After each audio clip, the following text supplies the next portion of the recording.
তো hello guys, welcome to back my channel. তো আজ চলে এসেছি একটা ভিডিও বানাতে। তো ভিডিওটা অন্য চ্যানেলের, আমি শ্যুট করব, তাই চলে এসেছি আজ। একটা ইউটিউবার, এর চ্যানেল ফলো করে রাখবে। তোমার সবাই চ্যানেলকে ফলো সাবস্ক্রাইব করবে। তো তোমার চ্যানেলের নামটা বলো। আমার চ্যানেল নাম কুমার ব্লগ সল, সব বড় হাতে কোনটা ছোট হাতে নেই। তো আমরা চলে এসেছি এখন।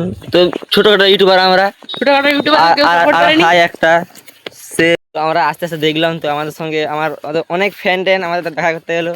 তো এই দেখতে পাচ্ছ, দেখে লুকিয়ে গেছে। তো হ্যালো হ্যালো, এই এগুলো। হাই, দাঁড়া দাঁড়া দাঁড়া দাঁড়া। দেখতে পাচ্ছ ইনি গাছ দেখে চলে এসেছেন। পিঠা গাছ দেখে রাখ, এই পিঠা লোক আছে দেখলে রাস্তায় এই অবস্থা। তো এর মধ্যে কিছু করার নাই, কিছু করতে হবে। ভালো করে এখানে আমাদের ভিডিও শুট হবে। দেখতে পাচ্ছ জায়গাটা এরকম জায়গা, এখানে আমাদের ভিডিও শুটটা হবে। তো জানি না কোনদিন একটা বড় ফেমাস ইউটিউবার হতে পারবো কিনা। তো চেষ্টা কোনদিন ছাড়বো না, চেষ্টা চালিয়ে যাবো। তো আমাদের এখন ভিডিও শুট করা কমপ্লিট হলো। তো যারা যারা দেখতে যাও নিচে ক্লিক করবে, ওকে। আর সবাই সাবস্ক্রাইব করবে, লাইক শেয়ার কমেন্ট করবে, okay. Thank you for watching.